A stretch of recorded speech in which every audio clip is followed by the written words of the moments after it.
kəsə salam. Gəlin 67-ci suala baxaq. Demək bizə verir ki, paraqrafda bucaqların növləri verilmişdir.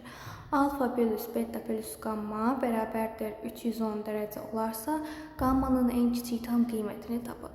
İndi gəlin burada paraqrafa fikir verək. Demək, burada görürük ki, alfa 90 dərəcədən kiçik bucaqdır. Beta isə 90 dərəcəyə bərabərdir.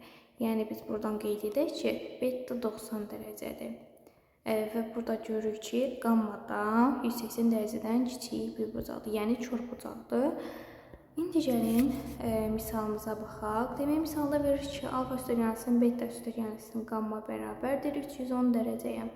Gətirib betanı yerinə qoysaq, alfa üstəgəlsin 90 dərəcə, üstəgəlsin gamma bərabər 310 dərəcə. Buradan alfa plus gammanı tapırıq 220 dərəcə. İndi biz fikir verməliyik ki, gamma ən kiçik qiymət alması üçün biz buradan alfaya ən böyük qiymət verməliyik ki, buradan gamma ən kiçik qiymət alsın.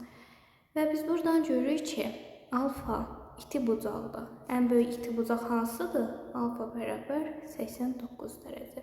Yəni, ən böyük iti bucaq 89 dərəcədir. Elə deyilmi? Yəni, biz burada alfaya 89 dərəcə verməliyik.